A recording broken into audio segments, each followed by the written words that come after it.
My name is Henry Weston. I'm 36 years old and married for 16 years to my high school sweetheart, Jenny.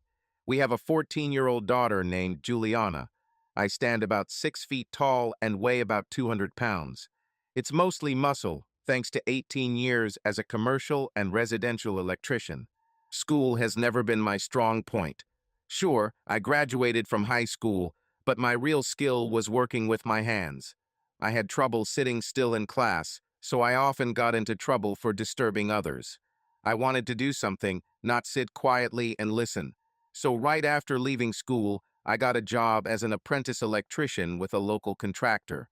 4 years later, I easily passed the master's exam, and 2 years later, at the age of 24, I received a master's license. I consider myself a smart guy in my opinion, but I just don't like book learning. I wanted to start my own business after getting my craftsman's license, but Jenny wasn't comfortable with the risk. We had a young daughter, and Jenny was a stay-at-home mom who really enjoyed having a steady income to rely on. So I continued to work for Alpha Electrical Contractors. I made good money. We were able to buy a house. Each of us had a car. Everything was already paid for. We could afford vacations, pay all our bills without worries, and we even had money left over for fun. We were not rich, but we lived comfortably, happily, and in love. Well, I certainly am. My best friend growing up was Tom. We met in third grade at Mrs. Van Collins's when his family moved into a house down the street, and we were practically inseparable from then on. We played sports together, went on double dates, even got jobs at the same fast food restaurant in high school. Tom was rather book smart. While I was pulling cables and bending pipes as an apprentice electrician, he was finishing his business degree at Stanford.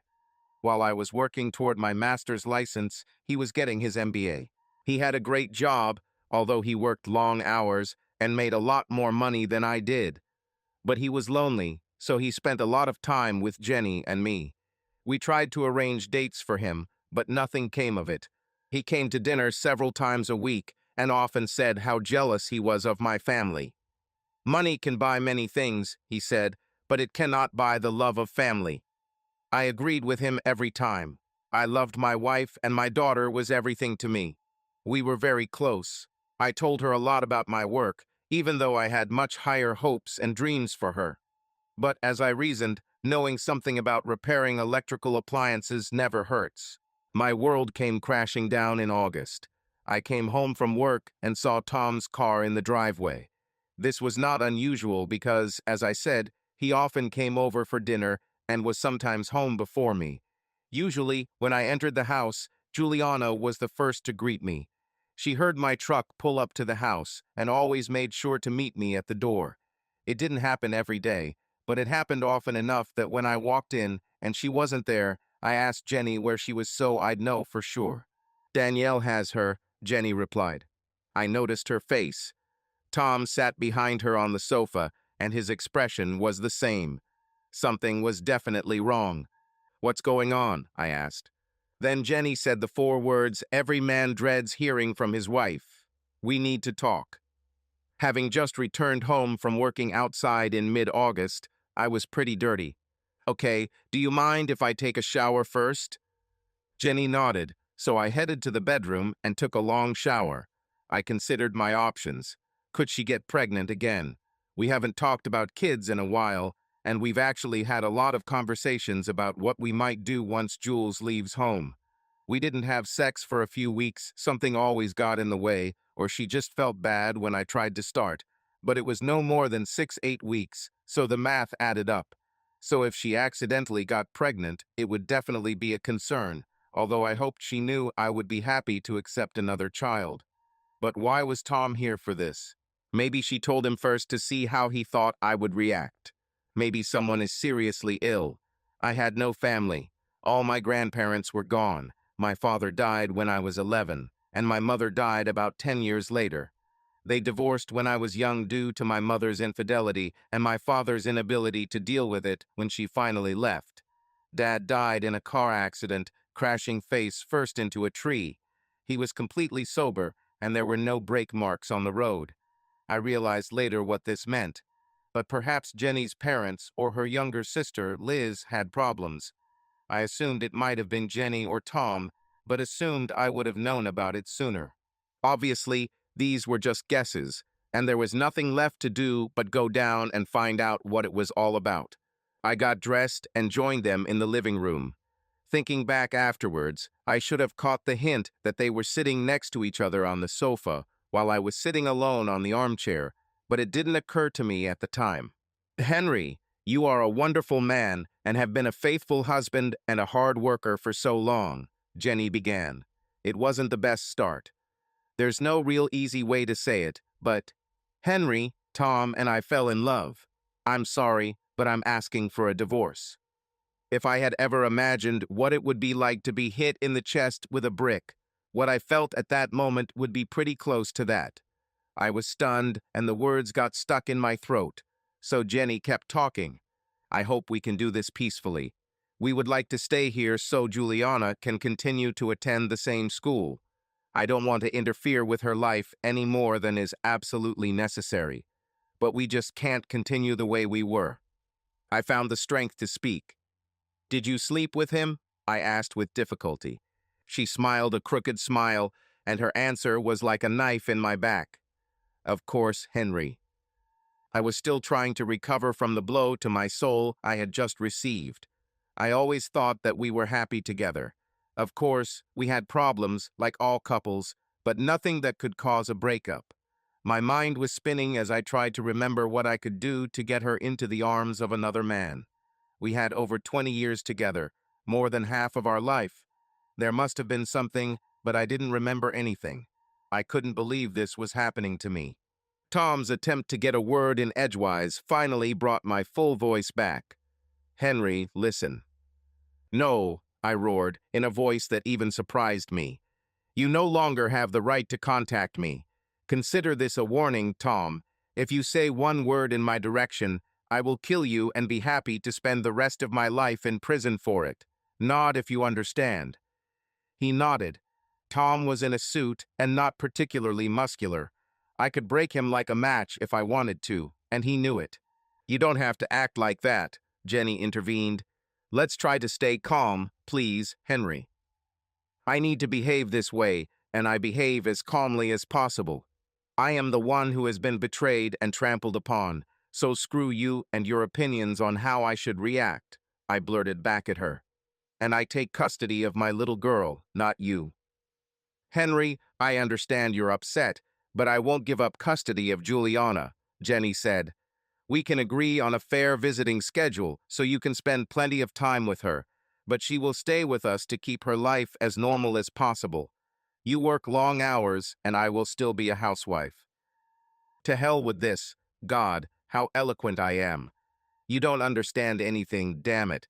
She is also my daughter. I didn't spend the last 18 years working like a horse to support my family so I could become a part-time dad because the cheater I married decided to climb the social ladder to someone with a bigger bank account. I guess this explains why none of the women ever settled down. He apparently had his sights set on you from the very beginning. It's not about the money, Henry, she countered. The thing is, we shouldn't have gotten married in the first place. I thought I loved you so much, but we were just children. I married you because we were together for so long and everyone expected it of us. And I tried to be a loving wife to you, but as I grew older, I realized there was something more for me, and I found it with Tom. We didn't want it to turn out like this. He was just always there, and we got along. Honestly, we're surprised you never noticed how well we get along. I realized that they were now holding hands. I noticed, I said. I just trusted my wife and my best friend, paradoxically. It never occurred to me that two of the three most important people to me would stab me in the back. It's bad enough that you did this to me. If you fight me for custody, the gloves are off. Clear? Then I guess the gloves are coming off, Jenny said. I'm sorry you think it has to be like this. It could be a lot easier. Anything. I'm sorry that I'm making your complete betrayal more difficult than you'd like. You two get out of here. I will not leave the house that I paid for every day because you decided that I was no longer good for you. I'm sure the gentleman with a lot of money will have a place for you to stay. Okay, Jenny said. I already have a few things at his house. It hurts. I'll just grab a few more things and then we'll leave. Anyway, Henry, I'm sorry. They had already left when I muttered, "None of what you say is worth a penny, obviously." I sat in silence on the couch, staring into space. I heard them moving around in the bedroom for about 30 minutes, then Tom took the suitcase outside and loaded it into the car. A moment later, Jenny came out of the bedroom. She stopped and turned to me before walking out the door. She was about to say something, then changed her mind and left without a word. When Juliana returned home later that day, I explained to her what had happened, being careful not to use any derogatory words about her mother or Uncle Tom. I didn't want to seem like someone who was trying to ruin her relationship with her mother. Perhaps, looking back on it, I should have, but I tried to make it as easy as possible for her, and I had complete trust in my relationship with my daughter. It probably didn't matter. In this state, a child aged 14 or older has a significant say in who he or she wants to live with, as long as both parents are considered fit. Unfortunately, being a lying cheater does not in itself make you an unfit parent, but I was confident in Juliana's love for me and that she would choose to stay with old dad. I hired a lawyer on Monday and made it clear that I wanted to go all the way. He said he would do his best, but the state laws were against me. I'll probably have to pay alimony at least until she marries the jerk, which I expected to happen soon, so it probably won't be too bad. Child support will, of course, depend on where Juliana ends up, so I'm sure there won't be any. All documents were submitted, and 3 weeks later, we had a hearing. Jenny waived all claims for alimony, since Tom already had a higher income, and they were going to get married immediately after the divorce was finalized. Perhaps she hoped that this would make it easier to achieve some level of civil relations. She was wrong. I sat with my lawyer and looked straight ahead, never once looking in her direction. I don't know if she was looking at me, obviously. We sat quietly until the judge spoke with Juliana in his office for almost an hour. I watched as she walked out and down the back hallway, exiting through a side door, followed by a female sheriff. She was clearly crying. She probably felt sorry for how her mother would feel when she chose me. This warmed me up a little to the idea. Finally, the judge returned and announced his decision. The petition for divorce is granted and will become final in 120 days, as established by state law. As previously mentioned, Jennifer Weston waives all claims to alimony as well as any marital financial assets in the form of cash. Therefore, no alimony will be awarded and all cash assets are awarded to Mr. Jennifer Weston. All in all, it was going pretty well, I thought to myself. Our cash reserve wasn't huge, but it was nice to have. She definitely didn't need it. Tom had a lot more money than me. The judge continued. So, the last issue before the court, custody of the minor child, Juliana Olivia Weston. I've spent the last hour talking to Miss Weston. Let me emphasize that this is a very difficult situation for a child, essentially having to choose between parents, and her choice was made only after careful consideration of all possible consequences. At her request, I make the following determination. Mrs. Jennifer Weston will have custody of the minor, Juliana, as well as title to the home so that Juliana can continue her education in the same school district and environment. What the hell? She chose her over me. She didn't seem to love me as much as I thought. It seems like I completely misunderstood my entire family, including Tom. I was naive and stupid to think that they actually loved and cared about me. It was like my parents' story all over again. I was just someone who could be dealt with, someone who could be used to achieve their goals, a source of funds, and nothing more. And now they had a better source. The judge kept saying something about justice, alimony, visitation, and so on, but I didn't hear anything, and it really didn't matter anymore. All I could hear was the sound of my own heartbeat in my ears. I heard my lawyer trying to whisper soothing words to me, but it sounded like blah, blah, blah. I was finally brought back to reality with a hammer blow. I wandered along the corridor in a fog. I barely realized that Juliana hugged me and whispered, "Daddy, Daddy, Daddy," with tears in her eyes. But I didn't have the strength to do anything. My betrayal by the only three people who mattered to me indeed, the only three people in my life, was complete. I have no one left. Jenny walked up behind Juliana, with pity in her eyes, while Tom wisely kept his distance. "As I promised, Henry, we'll try to get you to see her as often as possible, but I really think it's in her best interest." "I guess you win and I lose," I said. "I'll be gone by the end of the week." Thinking I meant leaving home, she said, "Take your time, Henry. This will take time. We can stay in the condominium as long as necessary. I really hope we can get past this and learn to get along. You still mean a lot to me." I turned and looked at her. This time there was a sharp edge to my voice. "Don't feed me your bullshit. If I meant anything to you, this wouldn't have happened. Like I said, I'll be leaving by the end of the week. Take your daughter and leave me alone." "She's our daughter, Henry," Jenny said. "She'll see you next weekend." It came out almost like a growl. "No, she made her choice. She chose you. Goodbye, Jennifer." I left without looking back. Tom put his two-bedroom apartment up for sale immediately after the hearing, and he expected to sell it fairly quickly. It was a high-demand location, and he priced it to sell quickly. He's already packed most of his things, ready to move into the house he used to share with Henry as soon as Henry notifies the court that he has vacated him completely.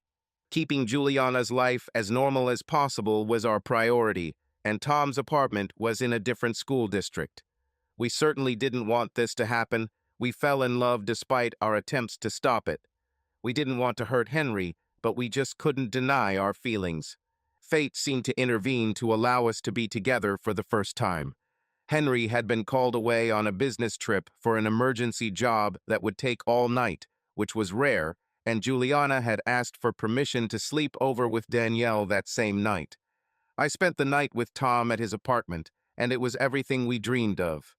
I knew deep down that we were made for each other. We met 2 more times over the next 2 weeks before finally telling Henry, and all 3 times I felt more for Henry than ever. It was very difficult for me to refuse Henry during these 2 weeks, but my loyalty now belonged to Tom. We knew Henry would be hurt and upset, but we believed he would eventually recover. We could never have predicted what would actually happen. Henry and I have not spoken since the hearing. He told us that all communication must go through his lawyer. We sent his lawyer a message to pick up Juliana from the apartment on Friday at 16:00. It was now 4:30 p.m., and he still wasn't there. Finally, I tried to reach him on his cell phone, but found that it was disconnected and I was unable to contact his lawyer, but I left another message. "He may have lost track of time and day," I told Tom. "I'll just take her there." Henry usually didn't lose track of such things. His job required him to be very organized. But with everything that was going on, it was understandable if it had escaped his notice just this once. Juliana and I pulled up to the house, and it seemed like no one had been here in days. We went inside and found the house almost empty. All of Henry's belongings were gone, as were all the belongings in the main part of the house. Juliana's room was still full, and there were some of my things that I never got around to picking up. I noticed a piece of paper on the table. I picked it up and saw that it was a cash receipt. Attached with it was a note explaining that this was the full amount of alimony for Henry until Julian graduated from high school, as required by the terms of the divorce. Someone knocked on the door, and I turned around, thinking it was Henry, but it was Mrs. Perrin from next door. He hasn't been here for several days. He took all the things out onto the lawn, and the next day a Salvation Army car came to pick them up. I think it was the day after your divorce. "Mrs. Perrin, did he leave you any contact information?" I asked. "His phone is switched off, and we have no other way to contact him." "Juliana, darling, could you come out for a minute?" Mrs. Perrin asked as she walked further into the kitchen next to me. We waited until she came out. "I didn't want to say it in front of her, Jenny, but he left me a message for you." I felt a sudden sense of foreboding. I was bracing myself for this to be bad news. Okay, what's the message? He said that the next time I see you, if you ask where he is, I should say, that he will see you in hell. Pardon my language, and I'm so sorry, darling, for everything that happened. Tears rolled down my face. He left. He paid his child support in advance, gave away everything he had that he couldn't carry, turned off his phone and left. Left his daughter without a word. He said he would leave, but I assumed he meant out of the house, not out of our lives. He called Juliana your daughter, but I thought it was said in a fit of passion. Mrs. Perrin left and Juliana returned to the house. She saw tears streaming down my face. What happened, Mom? I had no other answer. Any hope that it was a mistake or that everything would be okay was gone. I felt like I had to be completely honest. He's gone, honey. I'm sorry. Juliana flared with anger. You did it. You kicked him out by sleeping with his best friend and leaving him. My father left, and it's all because of you. She burst into tears. I hugged her and held my sobbing daughter close to me. I'm sorry, honey. I never thought this would happen. But things couldn't continue the way they were. I wish things were different, but there was no easy way to do it. We collapsed on the floor of the empty kitchen, sobbing in each other's arms for what seemed like hours, but in reality it was about 10 minutes until we finally managed to pull ourselves together. We drove back to the condo in silence, and Juliana immediately went to her room and slammed the door, bursting into tears again. What's happened? Tom asked. He left, I answered. He sold everything in the house, turned off the phone, left a check for the full amount of his child's support. I showed him the receipt, and he told our neighbor if we asked where he was, she'd say she'd see us in hell. Tom, I'm scared. What if he does something stupid? We sat on the sofa, and I leaned on Tom's shoulder. I just couldn't believe what was happening. Tom said, I never would have believed he would react like that. He was always the one who could handle a crisis. When the two of us did something stupid and broke bottles outside the school one night and the cops showed up, we all ran away, but there was no chance of getting away. Everyone was gone. He calmly took the risk so the others could leave. We asked him the next day why he did it, and he said it was the only way they needed to catch someone as soon as they did. He hoped that they would stop looking for the others, and he considered himself the most logical choice since he already had a criminal record. He sacrificed himself for us. It was quite logical for him. I knew that he would be hurt, but he was. I'm sure he will understand that it makes sense and we will somehow move on. Now we can't do anything until he shows up. The good thing about being an electrician is that there will always be work, no matter where you are. It's a little harder to keep yourself out of the system so no one can track you. I canceled all my credit cards and paid for everything in cash. I lived 3 states away from where they probably thought I went. I was able to find a local contractor who agreed to pay me cash in exchange for a slightly lower hourly rate than I deserved. Since I didn't really need the money and I wanted to work, I agreed. Are you on the run? He asked me. Not really, I replied. Not from the law or anything like that. I just don't want to be found. It's normal, he said. I also have an ex-wife. I smiled at this. I slept in my car and found a local gas station nearby where I could shower and shave. I had money for a room, but I didn't want to leave my name on anything. They probably weren't looking. After all, they have already demonstrated that they don't care about me, especially after they received their ransom, i.e., alimony, but you never know. With the onset of cold weather, I needed something more insulated. I found an advertisement for a room for rent. The owner of the mobile home, an elderly woman, told me to just call her Miss Ruth. I asked if we could do without a formal lease. She was a wise woman and understood that I had my reasons. I do not need money. I have plenty of them. I just need some company and some help improving this place. How about you just stay here unofficially in exchange for help around the house and company for 4 or 5 nights a week? It was a good offer, and I agreed.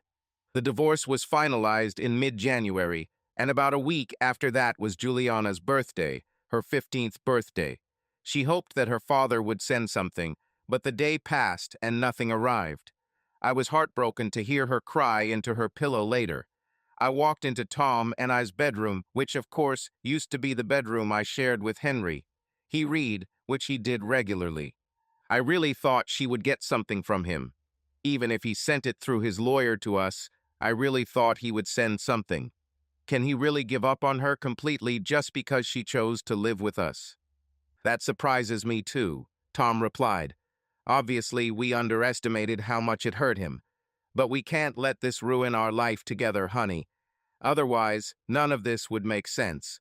We should try to be happy and just deal with Henry when and if he decides to re-enter our lives. But perhaps you should consider having Juliana see a psychologist. Yeah, I think you're right about that. Since it seems like he won't be coming back, we will need to help her accept this. I've been living with Mrs. Ruth for almost 3 years, just going to work and coming home. I was actually at home with her almost every evening. I had no interest in going out, and I certainly had no interest in meeting women. It was January, and less than 2 months later I celebrated, albeit half-heartedly, my 40th birthday. And although I tried to push my past life out of my consciousness, it still returned to my thoughts from time to time. I knew that my ex-wife was also turning 40 in a few months. She married Tom 2 months after their divorce was finalized, so their 3-year anniversary was approaching. I was following the wedding announcements in the online version of the local newspaper and got blind drunk the day I saw this ad. I also knew that my ex-daughter's birthday, who would turn 18 later that month, was approaching, and she would graduate from high school in June.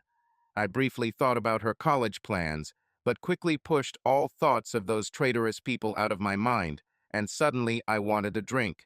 Juliana got her license at 16, so when she turned 18 and found a new car in the driveway that we gave her, we felt comfortable giving her permission to round up a few of her friends and spend the day at the mall. For a long time now we had not expected that anything would come from her father on her birthday, but we still continued to maintain at least some hope. But again the day passed and nothing came. Graduation day. As I sat among the other 347 graduates of my high school, I cried quietly about what my life could have been. Mom and Dad had to still be married, and they had to sit together, waiting for me to walk across the stage. This was one of the goals we had talked about for years, and we had to share it together. Maybe it was selfish, but that's how I felt. Of course, Mom was happy. Once they could somehow put the pain of the separation and the disappearance of their dad behind them, they settled into a good rhythm. Mom clearly loved Tom and vice versa, probably more than she ever loved Dad. But I still couldn't shake the feeling that none of this was supposed to happen. I scanned the crowd and could see Mom and Tom, and they waved to me when our eyes met. Not far away, I also saw Danielle's parents. They were very supportive during the divorce and even after. They tried to explain to me the pain that Dad must have felt, although they emphasized that they did not approve of his actions. They meant a lot to me, and I'm glad they were here, even if it was really for Danielle. I continued to look around and saw several other familiar faces, but suddenly one caught my attention. He sat towards the back, wore glasses, and had quite long hair, but I was confident in his face.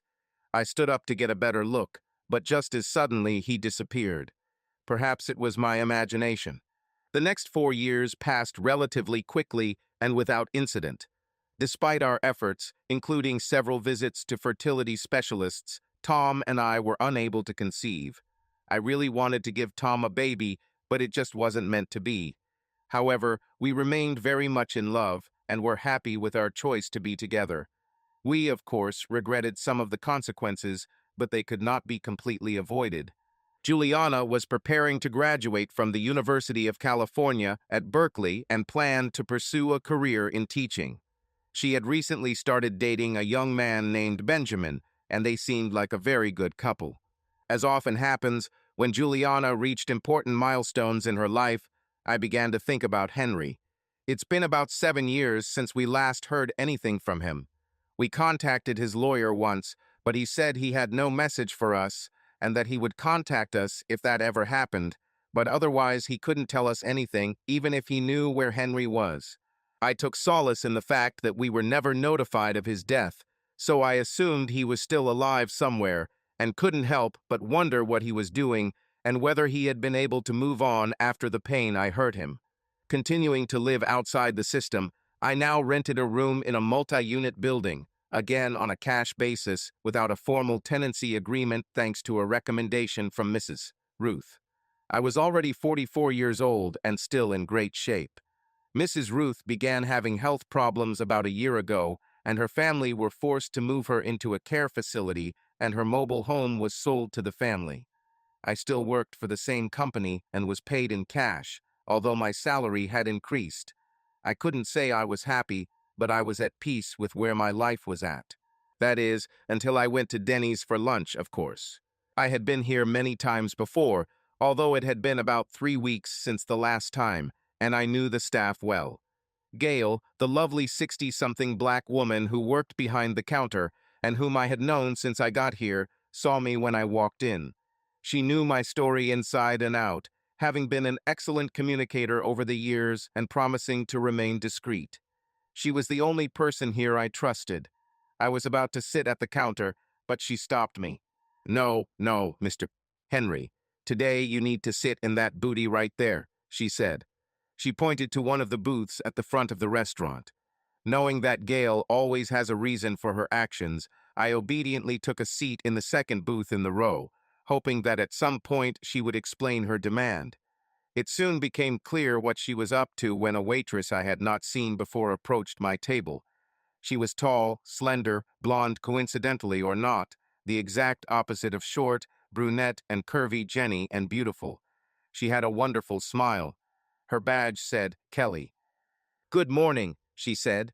"How are you today?" "Much better now," I replied. It was corny, I know, but she smiled like it was the sweetest thing she'd ever heard, even though it was probably the millionth time she'd heard it. I ordered my usual and waited as Kelly disappeared around the corner. I jumped up and caught up with Gail. "I know what you're up to, you know." "Okay," she replied, "or you're not as smart as I thought." Then she went about her business. Kelly checked on me several times before bringing my food and then promptly delivered my plate. I watched her interact with other customers and noticed her glancing at me several times while I was looking at her. She seemed to feel the same connection that I did. Or maybe she was just afraid that I would stalk her and wanted to be able to give a good description. She approached me again. "My shift is ending, so I wanted to wish you a good day," she said. She did not emphasize saying goodbye to other clients. It had to mean something, so I decided to take the risk. "Tell me, would you like to have dinner with me tonight?" Her face lit up with a smile. "I would love it. You can pick me up here at 6. I stayed in my booth until she left. She winked at me as she passed me on the way out. I immediately walked up to the counter to talk to Gail, who I was sure lived here. "Okay, Cupid, what's her story?" I asked. Gail told me everything she knew. She's 35 and has an 8-year-old daughter named Megan. Her husband couldn't hold down a job and ran away with her best friend when she was just 3 years old. This sounded familiar, I thought. She moved here hoping to start over and hasn't even dated since. I immediately thought of you. You will have a good time together. I can feel it. "Does she know you set us up?" I asked. Gail just smiled slyly. She would never tell me. I arrived at Denny's at 5:45 p.m., not wanting to be late, flowers in hand. I sat, very nervous, in the booth by the door and waited for her to arrive, and at exactly 18 and Kelly appeared. Behind me. She was waiting in the back room. She was nervous and didn't want to wait in her apartment, she said. She was wearing a white floral dress and pink high heels that almost matched her height with me. She wore just a little makeup and looked absolutely stunning. And I told her this. "Thank you very much. That's nice of you," she said. "You look quite attractive too." She hooked her arm through mine, and we walked the 2 blocks to Maggie's Steakhouse. I know it sounds like a romantic cliché, but Kelly's hand really felt like it belonged there. Maybe it was just because no one had been around for a long time, but I didn't feel that way. We sat at a table opposite each other. Gail said she was 35, but tonight she looked hardly older than 25. Her blonde hair was mostly down, but some of it was in a braid. I found myself in an awkward position. I wanted to know everything about her, but I didn't want to talk about what I usually call my first life. In my mind, the person who lived the first 37 years or more of my life was not really me, or at least not the me I was now. I was sometimes asked if I had children, and my answer was always no, because as far as I was concerned, when Juliana chose her mother, she replaced me with Tom. Of course, I wish I could say that I even really believed all of this, but I knew that part of me still loved and missed her. It was just buried deep underneath all the pain and anger. So to limit my exposure, I tried to keep the conversation as relevant as possible. So how long have you been working at Denny's? It seemed like a safe start. Only a couple of weeks. I've been a waitress before, and I really enjoy interacting with people, she replied.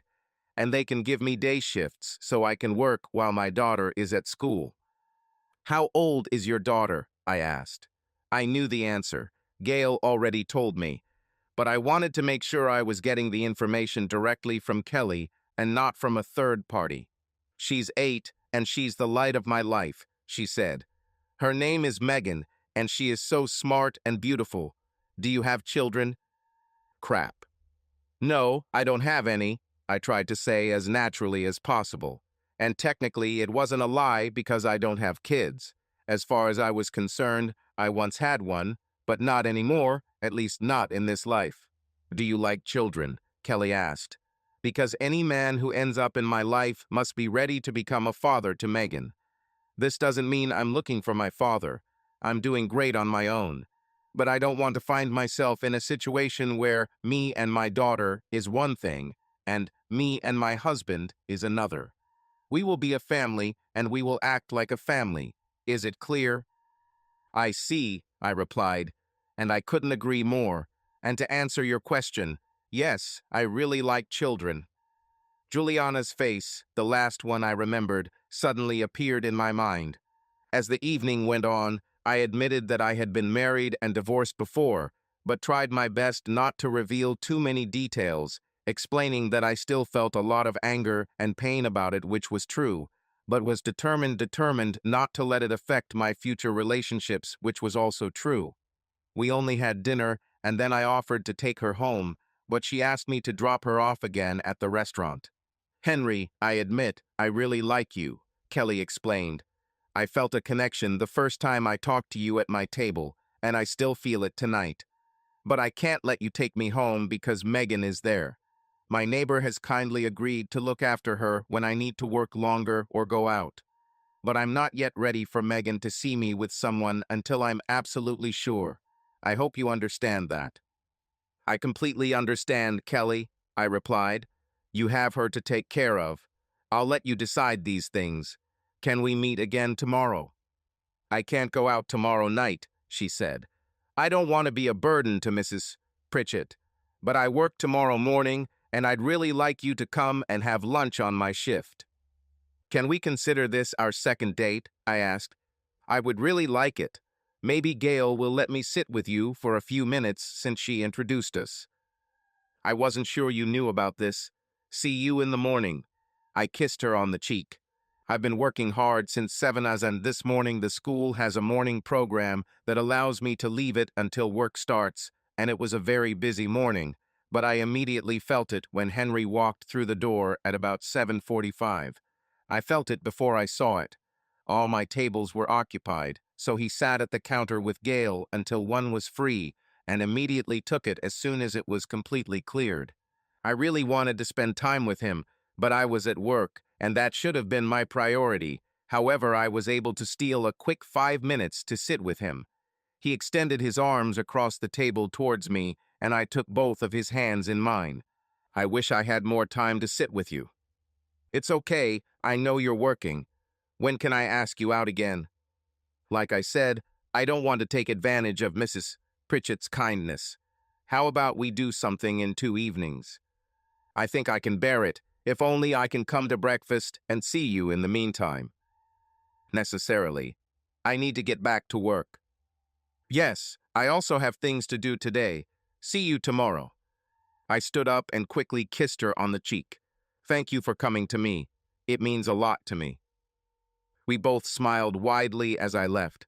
2 evenings later, I picked Kelly up at Denny's again, but this time we went to a country bar and grill on the outskirts of town. We danced several times, and Kelly was often asked to dance while we relaxed. To my great delight, she declined all offers, making it clear that she was here with me and that all the spots on her dance card were reserved. It reminded me that when I went dancing with Jenny, she didn't mind dancing with other guys, and I didn't mind either. But Kelly herself said no. It wasn't even discussed, and I really appreciated it. As the night went on, we danced closer and closer to each other, and my reaction to her proximity became noticeable, if you know what I mean. I began to try to hide it so that she wouldn't notice, but during one slow dance, she clearly made it clear that my efforts were in vain. She intentionally brushed my arousal with her foot and whispered in my ear, "Did I do it?" I assured her that I had, although I was sure I was blushing. "Hey, don't be ashamed," she continued. "No one has made such an impression on me for a long time. I'm actually flattering myself a little." "Kelly, you may not have noticed it, but I doubt it's been a long time since you affected a man like this," I said. "You're so beautiful." Those last 3 words, I think, earned me the passionate kiss she gave me a second later. We kissed on the dance floor for several minutes before she finally whispered in my ear, "I think it's time for us to go to your house." I broke a few traffic laws on the way home, but as they say, it's not illegal unless you get caught. We were sweaty from dancing, but none of us cared. We stood next to the bed, kissing while I tried to help her take off her clothes, after which she responded in kind. I lifted her onto the bed and then lay down next to her. "Please be gentle, okay? I haven't done this since my husband left 5 years ago." This, dear lady, is both sadness and my blessing. Sadness that such a beautiful woman has been inactive for so long, but a blessing for me that I am finally the one with whom you are now. She smiled at me. "You speak well," she said. "This is also a long time ago for me, so we will learn together." We made love until she had to leave to make it home by midnight, as she had promised her nanny. I refused to take her to Denny's so late. Either I take her home or she stays with me. Her daughter was already asleep by then, and I wasn't ready to risk Kelly's safety. She let me take her home. We kissed for a few more minutes at her door before I reluctantly let her go. We were together for about 2 months, and Henry was patient. He came to my work almost every day, and we went out about every 3 or 4 days. Mrs. Pritchett assured me that she was happy to look after Megan at any time, but I still didn't want to abuse it too much. We also met occasionally when I was free and Megan was still at school, but it wasn't often since I tried to schedule as much work as possible while Megan was at school. We both knew that Gail had pushed us towards each other, and we both noticed how she looked at us with that "I told you so" expression. I really fell in love with him and decided it was time to take the next step in our relationship. "How do you feel about dinner at my house tomorrow?" I asked. "That would be great," he replied. "Will it be just the two of us?"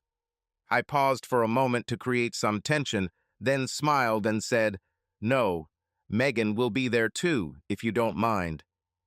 "Kelly, honey, I don't just mind. I am delighted.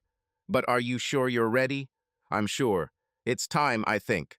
She loves plush toys." I arrived right on time, holding a small green bear in my arms. I was nervous when I knocked on her door. Megan opened the door herself. Kelly stood behind her a couple of steps away. "Good evening. You must be Megan, the lady of the house." Megan wore a light pink dress and wore her hair in ponytails, adorned with pink ribbons of the same color. Kelly was wearing sweatpants and a light sweater. Her hair was straightened, she had natural waves. "Yes, sir, it's me. Please come in." I was impressed by her manners. "Thank you, Miss Megan. Tell me, can you help me with one problem?" I picked up the bear. "I have this friend who needs a home and someone to love him. He can't stay at my house. There is a strict rule, no bears. Could you take care of him for me?" Megan took the little bear from my hands. I have a lot of friends he can meet. He'll love it here. She ran off to deliver her new friend to her room. That was nice, Kelly said, giving me a quick kiss. She loves plush toys. Her room is full of them, and they all have names. I don't know how she remembers them all. I hugged her and kissed her longer, interrupted when Megan burst into the room. These are my best friends, she announced. I was introduced to Isabel Raccoon, Susie Tiger, and Conrad Zebra. I shook everyone's hand, paw, hoof. When the introductions were done, Kelly asked her to clear out her friends. Conrad, I asked. She heard the name in an ad and liked it for some reason, Kelly explained. The next friend who entered the family was named Conrad. We sat down to dinner, and the conversation was mainly conducted by an 8-year-old girl who really loved to hear her voice.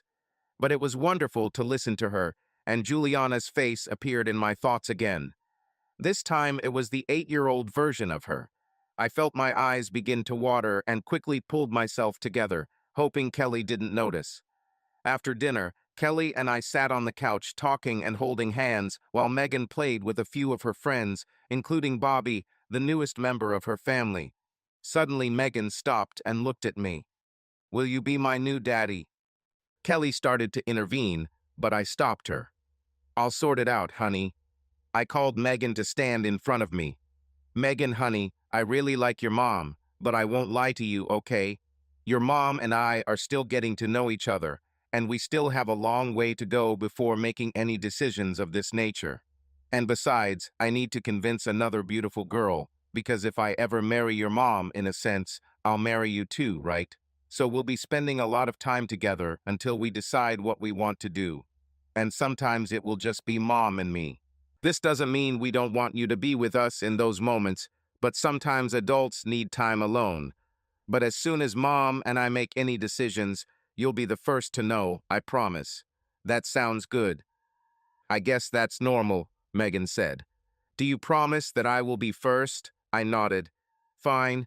Can I have some ice cream now? Kelly stood up and poured us each a bowl of ice cream, which we ate at the table. It all reminded me of a lot of very difficult memories that I tried to get rid of over the years. My eyes watered again, and this time I was sure Kelly had noticed, but neither of us said anything. It was finally time for Megan to go to bed. My heart expanded threefold when she asked me to read her a bedtime story. After a thrilling reading of Sleeping Beauty, I kissed her forehead and said goodnight. When Kelly and I returned to the couch, she asked about the little speech I gave to Megan about being her father. It was a great response, she said. Like you practiced it. Sort of, I said. I did some research online about how to date a single mom and how to answer questions like that. I accepted their suggestions and thought about what I wanted to say when they came up. I'm glad I was able to do it well. You did great. I think she really likes you. She put her hand on mine. So, will you stay? I was hoping, but it's your house and your little girl is in the hallway, so I wasn't going to push it. I really want you to do this, but I'll have to ask you to leave before she wakes up. We just need to be careful. This is fine. In response, I took her hand and walked down the hallway to her bedroom, trying to lock the door. I paused as the memories came back again, this time about how I acted the same way when Juliana was little and Jenny and I needed time alone. I was living it all again. Part of me was grateful for the second chance and that I might be able to do it right this time, but part of me was afraid that the outcome would be the same. I couldn't handle it again. Everything went according to plan. Kelly and I again spent about 3 hours being intimate. There really are no words to describe making love to Kelly. Her skin is perfect and so soft. When we finished, she checked in with Megan to find her fast asleep and cuddling with her new bear friend Bobby. I got dressed and left, grateful that everything went so well and looking forward to spending more time with Kelly. Megan spent the night at a friend's house last night, and today I had the day off while Henry went to work. It's been 8 months since Henry and I met, and we're madly in love. Well, I'm sure, and I'm pretty sure he is. I spent the night with him in Henry's room, and we made love most of the night, and again before he left for work. We were together almost every day during this time, and I expected him to propose any day and get an enthusiastic yes when he finally did. I rolled out of bed to get into the shower. I slept naked next to my man, so I didn't even have to take off my clothes. I'll hang out here until Henry picks me up for lunch, and then he'll take me home so I can be there when Abby's mom brings Megan home this afternoon. It was just boredom that made me look around Henry's room. He didn't have much stuff, and we didn't spend much time here. We were usually at my house because of Megan. This was actually only the second time I'd been here alone, and the first time lasted a full 20 minutes while he ran to the store to get milk. I could see almost everything just by standing in the center of the room. This was his home office, small desk, and filing cabinet, his full kitchen, microwave, and stove on the counter next to the sink, a closet where he kept his clothes, and of course, a bedroom with a bed king size, which we put to good use last night. I leafed through the things hanging in the closet. I've already worn his shirts as nightgowns several times after he left them at my house. They always smelled like him, and I really liked inhaling this smell when I fell asleep. I happened to notice a box of files squeezed into the corner of his closet. The lid was missing, and I could see it wasn't very full, and I wondered why these things weren't with the rest of his files. I admit, my curiosity got the better of me. I took a quick look and noticed that the dates went back several years before he moved to Texas. It was a time in his life that he almost refused to talk about. I knew a little, but he really didn't like talking about it. It seemed very painful to him, so I didn't insist. But this man was the one I wanted to marry, and I felt like I knew so little about him, so I hesitated whether I should take this opportunity to learn some things about his past. I didn't even have to make it clear that I knew. It would only be for my own peace of mind. And so, with a little prayer that Henry would forgive me if he ever found out, I pulled out the first folder. I found his marriage certificate, which didn't surprise me, and I also found his divorce decree, which, to my surprise, was a relief to see. I think part of me was afraid that he didn't talk about his past because he was still married. I looked at the terms of the divorce and was shocked to learn that he had a daughter. Didn't he say he didn't have children? Besides, the only surprise was that he received all the cash in their accounts. Custody, child support, visitation, everything seemed pretty normal. I took a closer look at the information about his daughter. Her name was Juliana, and she would be around 22 years old now, which means she was only 14 years old when they divorced. Maybe when he said he didn't have kids, he meant no little kids like Megan.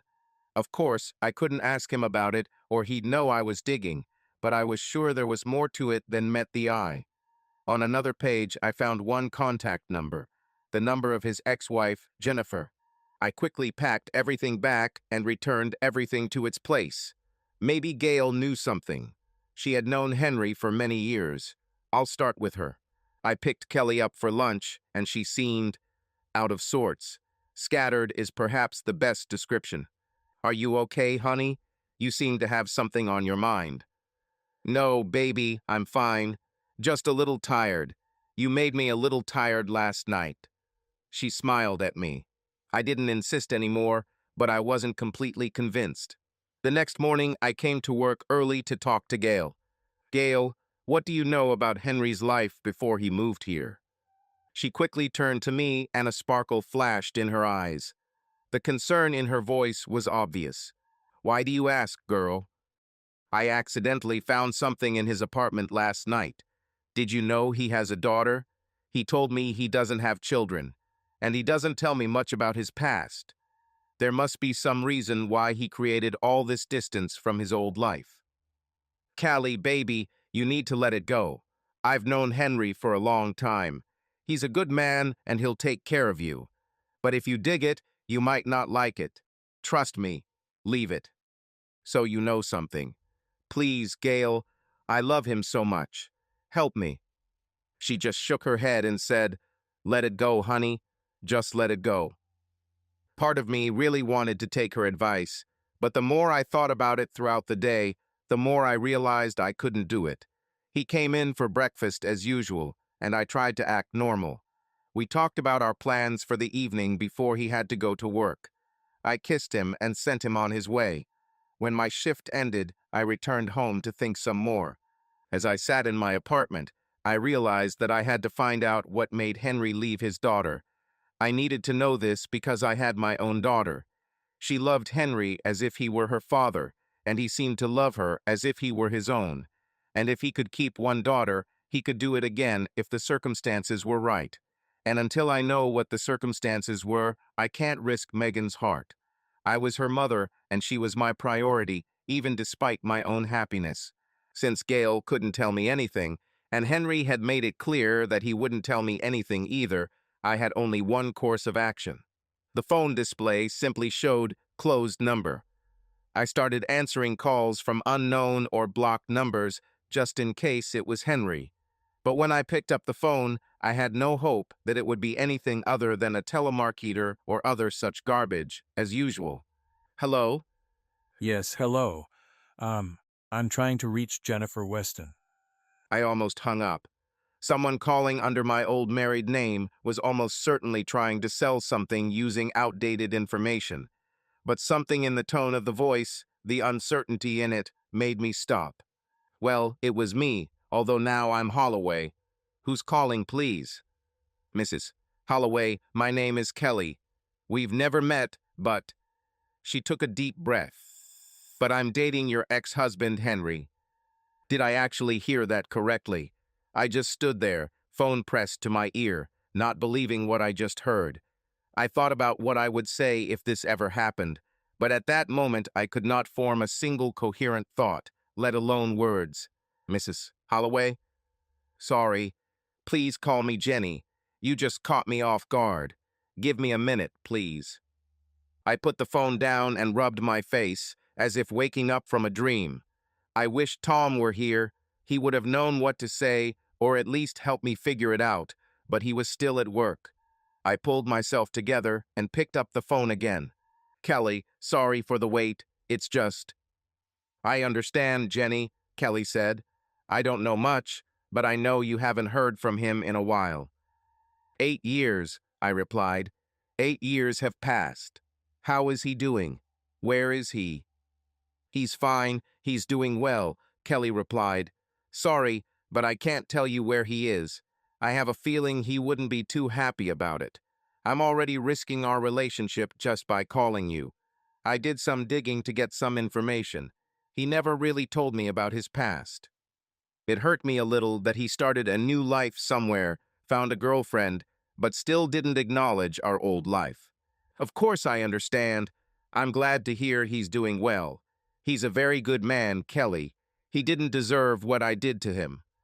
If you don't mind, Jenny, what exactly did you do to him? I'm guessing he didn't tell you. Well, the short version is, we were together for over 20 years and married for 16, and I divorced him to marry his best friend, who he's known since 3rd grade. God, this sounds terrible when I say it out loud. Wow, my husband did the same thing to me. He divorced me for my best friend. Small world, huh? We weren't together that long, really. But that doesn't explain why he did what he did.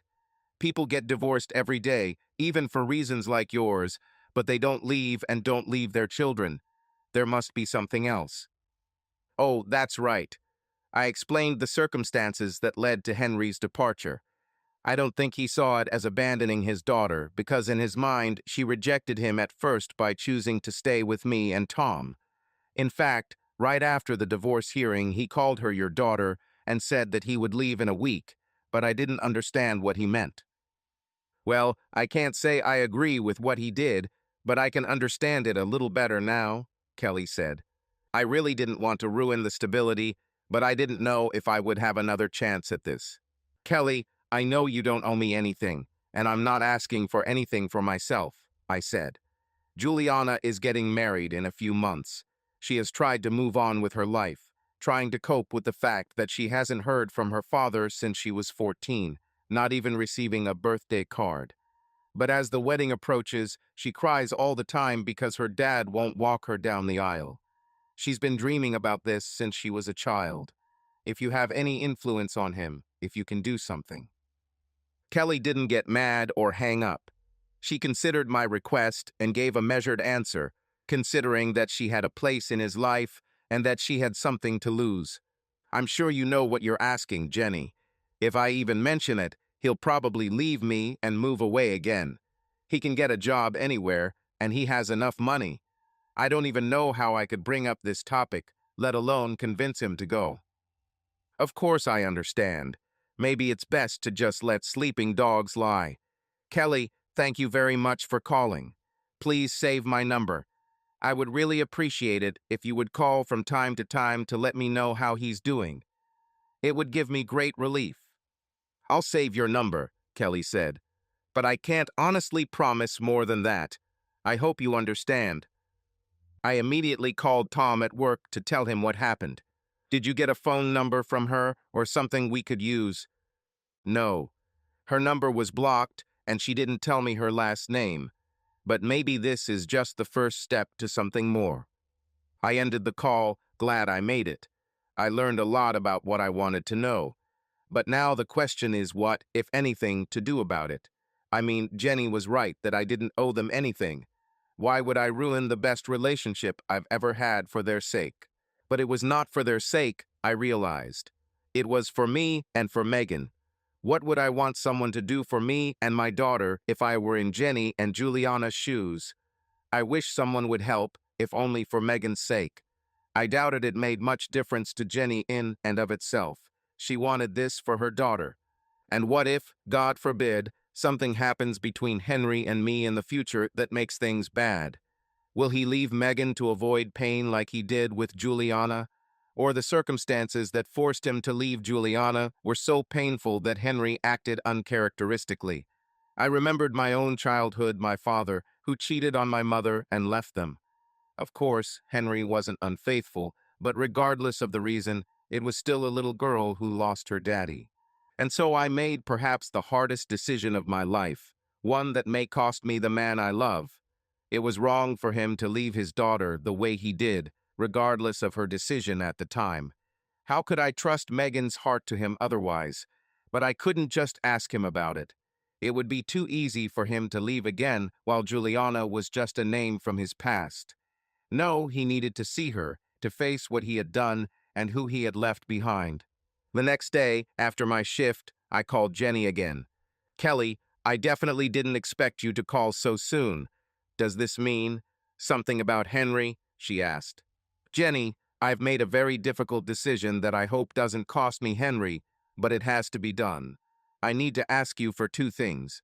First, I need Juliana's phone number.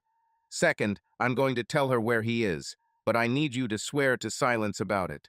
And I ask you not to press her if I have a chance to continue with Henry.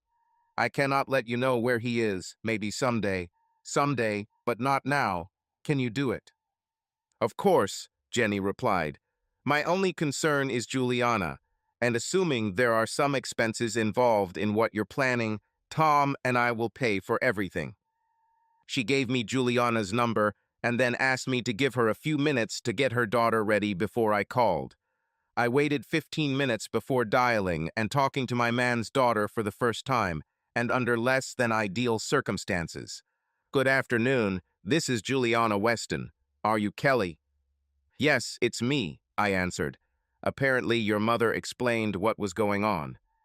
"She did, and she's already stressed that anything you tell me about my father must remain a secret from her.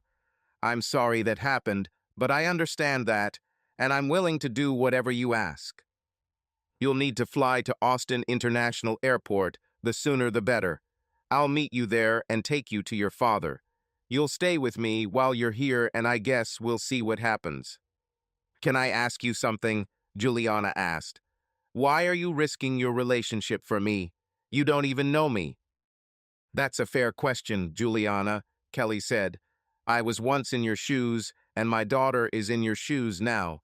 Just a girl wanting her father in her life. I just feel like some things are so important.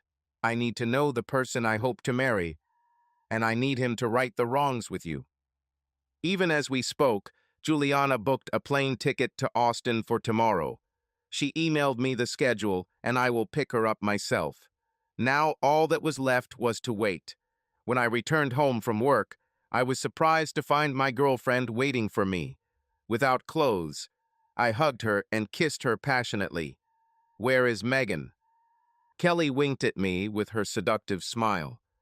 "Is this really what you want to know?" "You know what? It doesn't matter," I decided. We had an incredible night. I was madly in love with this woman, more than I had ever been in love with Jenny, which I hate to admit gave me some insight into why Jenny made her decision. But they did it behind my back, and this discovery did not change anything in my anger and hatred towards them. As I drove Kelly back to her apartment, I almost asked. I had the ring in my pocket and everything was ready, but I wanted it to be something more special. Very soon, as she closed the door, she gave me a look that was somewhere between melancholy and bitterness. I hoped she was okay. After dropping Megan off at school, I headed to the airport. I waited at baggage claim with a sign with Juliana's name on it and waited. We exchanged photos, but there were a lot of people. I kept my eye on all the women who seemed to resemble my photo, but as soon as I saw Juliana, I knew it was her. And sure enough, as soon as this woman saw the sign, she smiled and walked straight towards me. "You must be Kelly," she said. "I'm Juliana. Damn, you're even more beautiful in person than in photos. I understand why Dad likes you." "It's so nice to say that," I replied. "You yourself are very beautiful. You have your father's eyes." Juliana smiled. "Are you ready to see your father?" "I was ready for 8 years. I hope everything goes at least half as well as I imagined."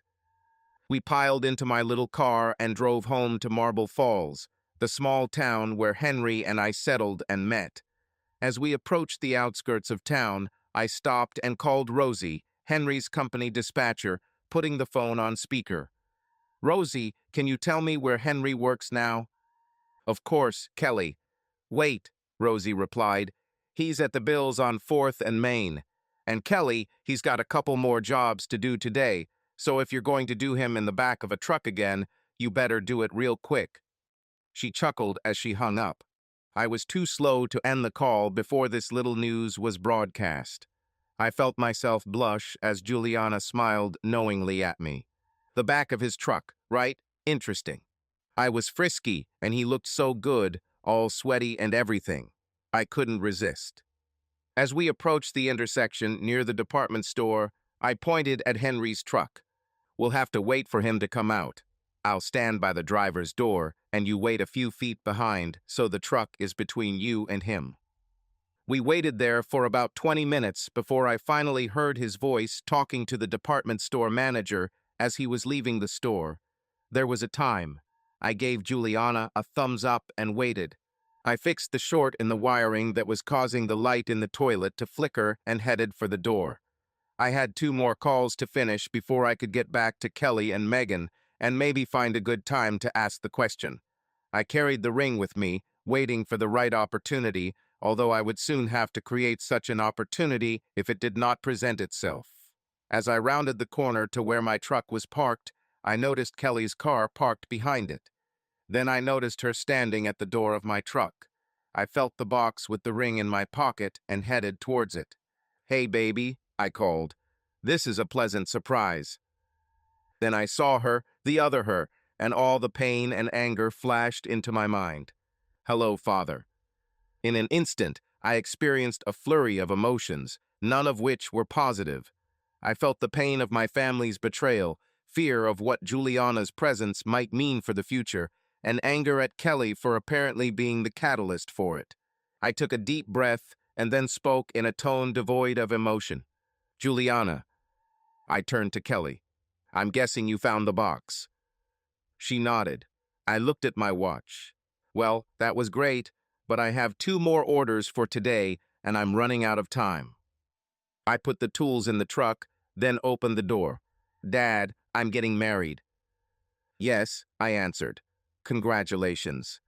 I paused, unable to suppress my inner anger. "Try not to become a cheater like your mother." With these words, I climbed into the truck and slammed the door. But it didn't end there, as Juliana was now standing at my window, banging on it with both fists. I saw you. I know you still love me and care about me because I saw you. She screamed to be heard through the glass, which I then lowered. What are you talking about, Juliana? My high school graduation. You were there in the back, trying not to be seen, but it was you. That's how I know you still love me. I don't know what you think you saw, Juliana, but it definitely wasn't me. I started the truck and drove off. Crap. I knew I had to get rid of these things, but I tried to be careful and keep some things just in case, and here again my old life got in the way and came to destroy me. Obviously, once was not enough. I drove for about 10 minutes before stopping to collect my thoughts. How could Kelly do this to me? I was happy as hell. Finally, after all these years, I found love and I was happy.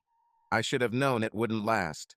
Happiness did not seem to be my destiny, and this is the last time I made such a mistake. It has never happened to me in my life that someone didn't betray me. I see no reason why it should be different now. Finally, I checked out and headed to my next order. I will finish my business today and then call my boss and tell him that my past has finally caught up with me and I will leave. He will understand. Juliana cried on my shoulder. For me, I was completely shocked by how cold Henry was. After all, this is his own child. What she did wasn't that bad. Kids make those choices all the time, so obviously it was more about him, about the pain he felt. Henry has never been anything but loving towards Megan and me. It seemed so out of character for him. I put Juliana in the car and drove back to my apartment. You will stay with me for a while. This was only the first attempt. I will talk to him again when he finishes work. I tried to console her, although I wasn't sure myself. It was already past 5 in the evening when I returned to the hostel. To my surprise, neither Kelly nor Juliana were waiting for me as I expected.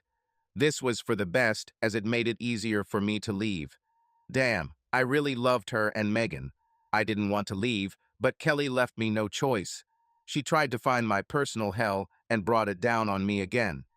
Now they knew where I was and how I could trust Kelly after what she did to me. Damn, damn, damn. I immediately started packing my suitcases and things. All the furniture was in the room with me, so all I had left were clothes and a few personal items. What Kelly has left will have to be lost. I ignored the knocking on the door, but when I heard it open, I knew it had to be Kelly. She had the only other key. She closed the door and just leaned against the wall, watching me for a few minutes before speaking. Are you running away again? I have no choice.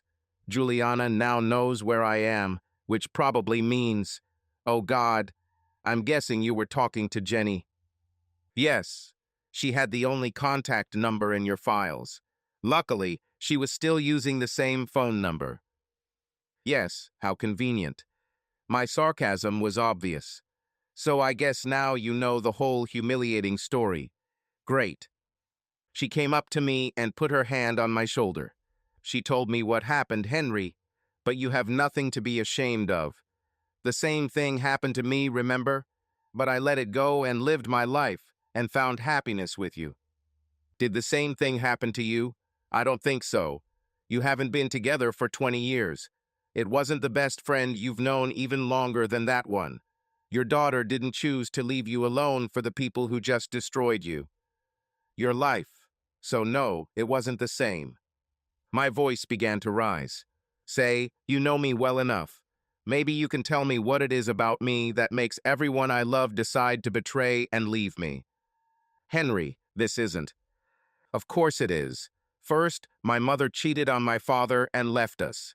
Then the dear old man could not stand it and stuck himself into a nearby oak tree, so, obviously, I was not worthy of living for me. So strength, they sent me back to the woman who left me. You can imagine how I was met there with a new husband who never wanted children. But at least he had someone who could take care of the yard and bring him beer. Henry. Of course, if I wasn't fast enough on one or another of my missions, I'd get hit on the head or whatever he could do without leaving a mark. Until he decided that a few marks weren't so bad and might remind me I should be faster next time. And what did Mom say when she found out what her husband was doing? She thanked him for trying to make something out of her useless child, as she remembered it. You were interested in the scars on my back. Here you go. Answer. Dear I. Wait, I'm not done yet. So, I finally got out of there, built a successful career, and married the girl of my dreams. I had a close friend and a daughter whom I adored, and I actually did well for a while. And what happened next? Well, you know the answer. Yes, two of the three people I lived for came together to destroy me again. Two people I should have relied on and trusted crushed my faith in them. But even then I tried to continue to fight. I still had my daughter, and of course she would not reject me, right? After all, her mother and good Uncle Tom have each other, and Dad has no one in the whole world, right?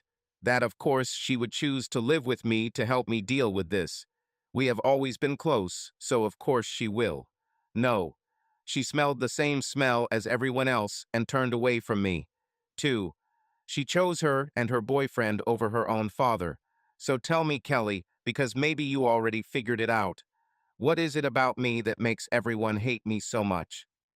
I wandered around the room while I shouted all this out. I looked out the window when I finished, turned to Kelly when she spoke. Honey, Juliana doesn't hate you. She was going through probably the most traumatic thing a child can go through. She just wanted a little normalcy, to know that no matter what, she could come home and her mom would be there. As always, and she relied on promises that she could see you whenever she wanted, and that it would be enough for you. How would you like it if the choices you made at 14 hung over you for the rest of your life? Life? I later realized that she made a very important point about elections at age 14, but I was too angry to let something like that get in my way at that point. Why couldn't you just leave it at that, Kelly? I was finally happy. I had you and Megan. I left it all behind for the most part. This life didn't want me anymore, so I left to create a life which wouldn't include any of them. I finally started to look forward to the future, and now you open this damn box again. These people mean nothing to you.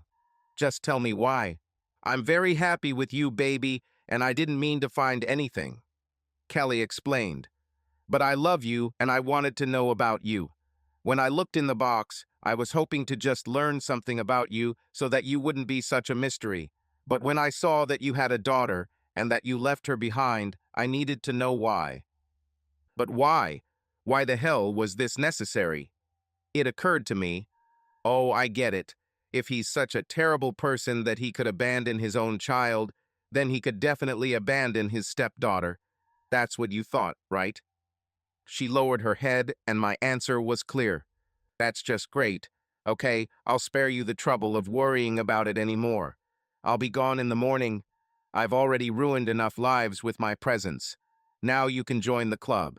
You can be friends with my daughter and join the rest of the traitors, maybe come up with new ways to hurt me. It's a shame you won't have anyone else to push, at least until I stop somewhere else and someone gives me away as soon as I start to think I can in the end. Finally be happy. Then the vultures can gather around me again. I felt I had made my point sufficiently, but all I could do was make her angry. I was already happy with all this nonsense. I loved him with all my heart, but I wasn't going to let him say that crap and ruin our lives. So you think everyone is just spending their free time trying to ruin your life? That's the funniest thing I've ever heard. Your daughter gave up everything to come here because she loves you and just wants her. The damn father walked her down the aisle at the wedding and got to meet his grandchildren. Your ex-wife, who you think is so hateful, just wants to make sure you're okay and find closure for her daughter. You know what, Henry? If you want to live in pain, anger, and bitterness, then it's your choice. I love you and want to spend the rest of my life with you, but I'm not going to be with someone who wants to wallow in his own pity. Okay, bad things have happened to you, and I'm sorry this happened. You didn't deserve it. But bad things happen to many people who don't deserve it. Did I deserve my husband to leave me? No, I accepted it and decided to make the best of it. Built a life with my daughter and hope to build one with you. But it seems like all you can do is run away when things get a little difficult. I was on the go. Okay, yes, I was worried that you would leave me and Megan because you already did it once. But when I heard the story, I understood. I didn't agree, but I understood. But all of this could have been avoided if you trusted me enough to talk to me and tell me about themselves. This is what people do when they love each other. They talk. They share everything about themselves, even what they are not proud of. I trusted you not to judge me, and more importantly, to take care of me. But that's what makes good things happen.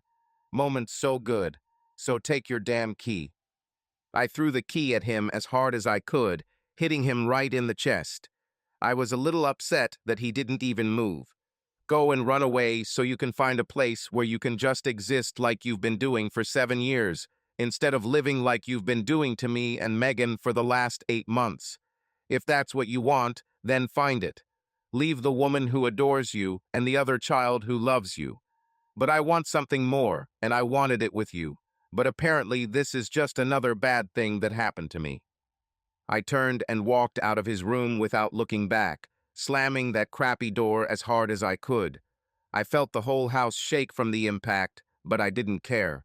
I wanted him to chase me and beg me to stay because I loved him so much, but I was telling the truth when I said I wasn't going to live with someone who wallowed in anger and bitterness.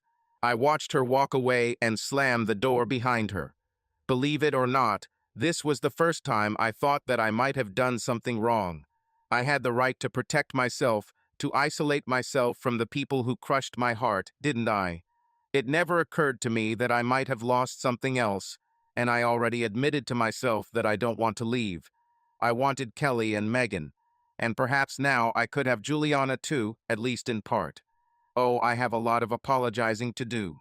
I stopped my stupid packing and went outside. Kelly's car had already left.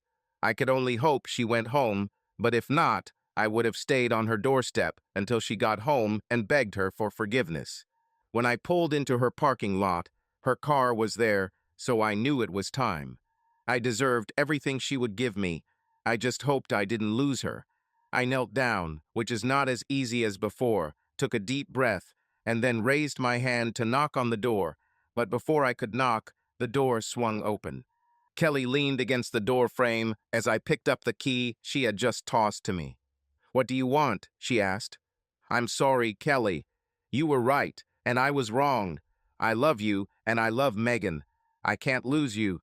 I was stupid, angry, and selfish, and I don't want to be like that anymore. I'll tell you everything." "What do you want to know if you forgive me? I miss you and I want you." The silence was deafening. She looked at me while I looked at her. Finally, she reached out and took the key from my fingers. "Okay, Henry, I'll forgive you, but on one condition." She opened the door completely. "You need to make things right with Juliana." I stood up and walked through the door, stopping to take her hand and kiss her cheek. She responded by squeezing my hand and stopping to kiss me on the lips. Thank God we were okay. Juliana was sitting on the sofa. She wasn't crying anymore, but it was obvious that she was crying. I knelt down in front of her and took her hands in mine. It had been so long since I had held her hands in mine, and the feeling was both foreign and familiar. Emotions came over me instantly, and my eyes filled with tears before I even said a word. "Juliana," I began, "I'm so sorry for what an idiot I was. I was so angry and hurt about what your mom did that I couldn't see or think straight. After your mom and Tom did it, I thought that when you decided to live with them, you also betrayed me, and I couldn't stay after that. And so I left. I convinced myself that you didn't care because you chose them and not me." "But Dad, I don't," Juliana tried to interrupt, but I stopped her. "I know, baby, I know, but that's what I thought. That's how I felt. I was wrong, I understand that now. Thank you." I looked at Kelly. "Thank you, Kelly. I finally realized how wrong I was, and maybe someday I will be able to forgive myself. But today I ask for your forgiveness, with a promise to always be there for you from this day forward. May you forgive me, Juliana." "Of course I forgive you, Dad. I was never mad at you. I was just sad about what happened. I know how much it hurt you. I just wish you would have talked to me first. Maybe you'd still leave, maybe you wouldn't, but at least I'd have a chance to tell you how I feel. But I forgive you, Dad. and I hope you can forgive me for what I chose to live with my mother. Honey, there is no need for forgiveness for this decision. I love you and always have. Yes, that was me at your graduation. We worked so hard to get to this point that I just couldn't miss it. I saw you recognized me. I moved to another place, but I was still there. I saw everything, and I have never been so proud in my life. Juliana and I hugged each other, trying to make up for the lost 8 years of our lives. We stepped back, and I followed Juliana's gaze as she found Kelly crying quietly in the corner. Juliana extended her hand, inviting Kelly to join us in the hug, and soon we became one big group, united in tears. Finally, I walked away. "Hey, baby, where's Megan?" I asked. "She's at Mrs. Pritchard's next door now. I guessed it would be emotional. Please bring her. It's important." Kelly left and returned a minute later with Megan. Megan ran into my arms, as she always did when we met. I picked her up and carried her to another room for a private conversation. "Do you remember," I said, "what I promised you about being your new daddy?" "That I'll be the first to know," she replied. "Exactly. Watch this." I returned to the living room. Kelly sat next to Juliana on the couch, and they just chatted. I stood in front of Kelly and took her hands, lifting her up. "Kelly," I said, "darling, I want to thank you for loving me enough to do for me what I myself could not or did not want to do. You returned my daughter to me, even when it was completely my fault that there was such a distance between us. I know that you were aware of how I might react, and you did it anyway.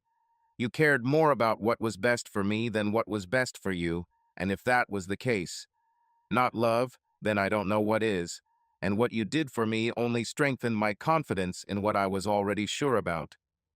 In one motion, I pulled the ring box out of my pocket and got down on one knee.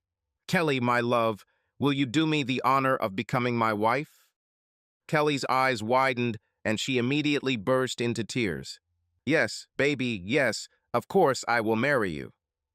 I put the ring on her finger, then she pulled me to my feet and hugged me. We kissed passionately, finally stopping when we remembered the two pairs of eyes watching us. I looked at my daughters, old and new. "Looks like you girls are going to be stepsisters." "Not stepsisters," Juliana corrected me. "Just sisters."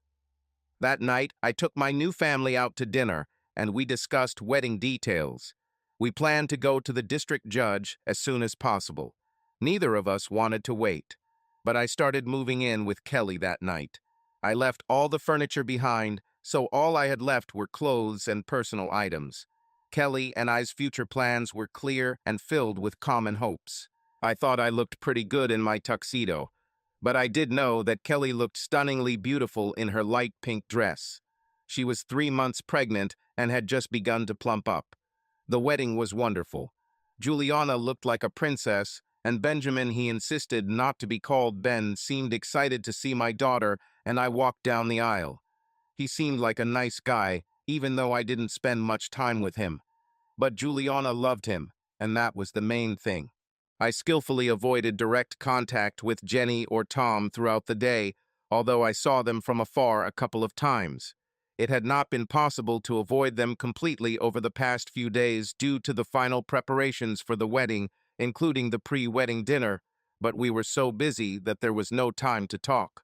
Jenny and Tom have improved significantly. When Jenny was 36 at the time she left me, she still looked great in a bikini and weighed about 115 pounds. Seeing her for the first time after about 8 years, I was shocked to see that she weighed almost 200 pounds. She said life with Tom was so good that she became fat and happy. I suspected, and at the risk of sounding petty and vindictive, I hoped that she was eating away at her guilt for what she had done to me. Kelly and I were standing together, holding hands and talking with several of Benjamin's relatives, and I didn't see them come up behind me. "Hello, Henry."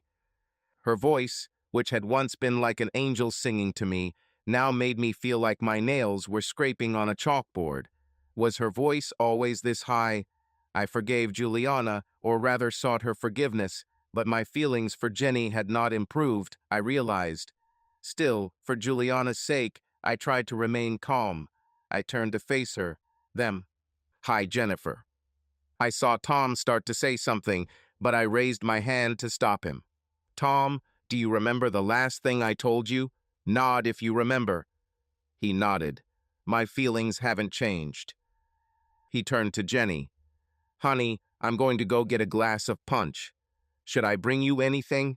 She shook her head in denial. Kelly intervened.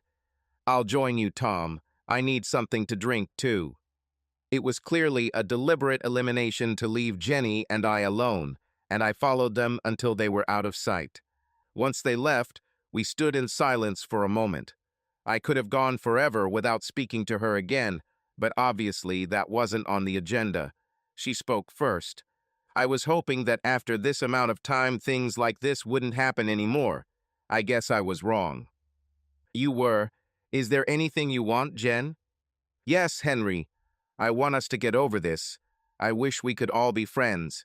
Kelly is wonderful, and you get along so well together. You're going to be a dad again. I'm already a dad again, I reminded her. I meant Megan, whom I had already started adopting at that time, which Jenny was informed about yesterday. Yes, of course. What I meant was that although we've had a painful journey here, we're all happier than we were before. So I was hoping that we could put the bad feelings behind us and move forward. If not as friends, then at least be friendly. I'm afraid you'll be disappointed, Jen. Do you know how much I loved you back then? She nodded. So I still hate you and Tom now. It hasn't gotten any easier. But why, Henry? It's been over 8 years. I understand we could do better, but why is it still so strong? I'll try to explain it to you. First of all, I don't think I ever told you that my mother cheated on my father mercilessly. She even let her lovers take her out of the house while Dad and I played games or something like that. Dad tried to get her to stop, but she didn't want to, so he put up with it until she left him completely and divorced him to marry one of them. Shortly after that, he committed suicide. I didn't know that. You told me that your father died of a heart attack. Well, I found the truth a little humiliating, but that's really just background. Jenny, I loved you and was in love with you. You were everything I ever wanted, and not once did you hint that I wasn't this for you. I thought we would grow old together, enjoy our grandchildren, all that. But those dreams were crushed, and you made it clear that I was never the one you really wanted. I fit in as best I could. Provide for you, and you wouldn't have to work. But obviously you were open to someone you thought was better, even if you weren't actively looking. Do you understand how insufficient I felt? I felt like I wasted my life. I'm sorry about that. It's not that I didn't love you, Henry. I did, just. Not like that. I couldn't help the way I felt. It's true, and if only that was all, maybe I could get over it. I've had exactly 3 people in my life who meant everything to me. I don't work in an office where I make friends among my coworkers. Every day I go to work alone in a truck and fix things for people I don't know and may never see again. I ate lunch alone every day unless I had a job nearby so I could come home and have lunch with you. I came home and spent all my time with the wife I loved, the daughter I adored, and the best friend who knew me best, and then, with one sentence, 2 of the 3 people I loved and trusted destroyed almost everything. I knew. They did it together, and they did it on purpose. Henry, we didn't want this to happen. But you didn't stop it. You decided to grab the copper pipes, and to hell with the consequences. Do you realize how long it took me to even think about trusting a woman again? But even that wasn't enough for you, was it? Not enough that I lost my wife and my best friend to each other. No, you should have taken my daughter too. Juliana made this choice herself. Nonsense. Look me in the eye and tell me you didn't influence her to stay with you. I raised my voice to a higher pitch. Oh, honey, I know it'll be weird having Tom here instead of Dad, but at least you'll still see me when you come home from school. And I promise you'll be able to see your dad so often. How can we arrange it? Tell me nothing like this ever happened. She couldn't, and she knew it. I continued, no, you just had to have it all. Your selfish, greedy ass just had to have it all, but with the man you really wanted. Why did your life have to change, right? Of course, you just ruined a man who has loved and supported you for the past 16 years, but who cares about him as long as you get what you want? Have you ever thought about telling your daughter, this will be very difficult for your father? At least I will have this.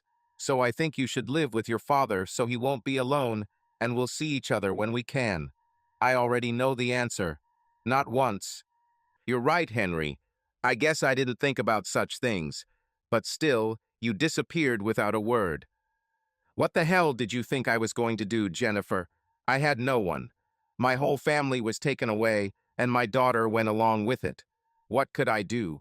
Stay home alone 12 days out of every 14, knowing that my life goes on without me right across the street. My wife and my daughter are in my house, only my wife is now sleeping with my best friend instead of me, bumping into each other on the street so I can see everything I've lost. Will I stay there and experience this every day for the rest of my life, only to spend a few days a month with a child who rejected me? In my opinion, I had exactly two choices: cut all ties and leave or shoot myself. I hesitated between these options even when I left. When I told Mrs. Bray's parent that I would see you in hell, it was because I expected to be there soon. I even had a gun. God, Henry, I didn't know. Of course you didn't know. You were too busy moving on with your life, without a care in the world, to worry about me.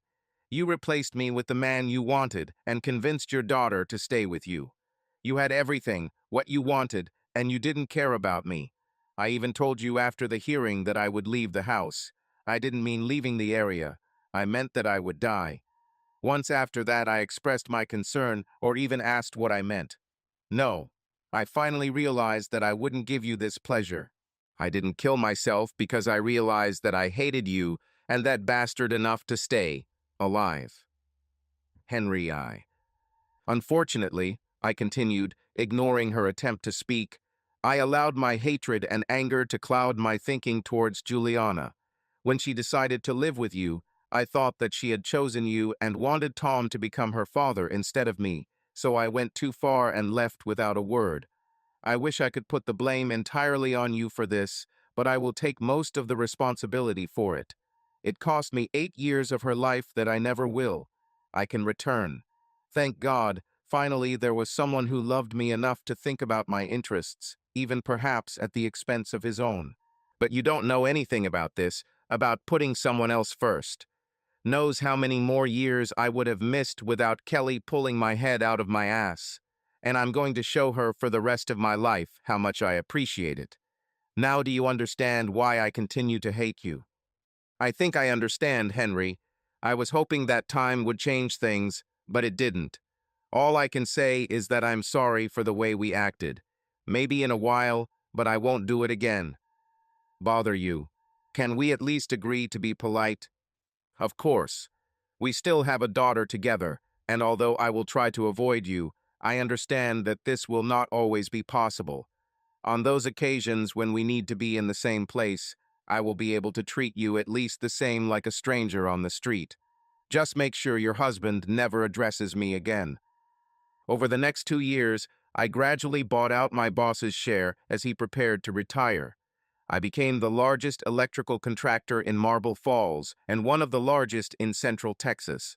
I was still on call a couple days a week, but mostly ran the business from an office where my beautiful wife and now 10-year-old daughter took orders. I was in charge of personnel and projects, and together we did the accounting. Megan was an absolute treasure and adored her new little sister, Katie. As luck would have it, a year after the wedding, Benjamin was offered a promotion in the Dallas office. It's still about a 4-hour drive from us, but we see them about once a month on the weekends. They seem very happy and are expecting my first grandchild next year. I wish I could say that something terrible happened to Tom and Jenny other than their significant weight gain, but that didn't happen. Although I'm not interested in hearing about them, Juliana keeps Kelly updated on their lives, and Kelly occasionally mentions things to me. Kelly doesn't hate them like I do. Why shouldn't she? In fact, she's grateful for what they did because it brought us together. She sends them a thank you card every year on our wedding anniversary. Subscribe to our channel so that your second chaff doesn't cheat on you, and go ahead and listen to the next story, because this story is nothing compared to the next one. If you're under 18, don't even think about listening to the next one. Listening to the next one. Listening to the next one. Listening to the next one. Listening to the next one. Listening to the next one. Listening to the next one. Listening to the next one. Listening to the next one. Listening to the next one. Listening to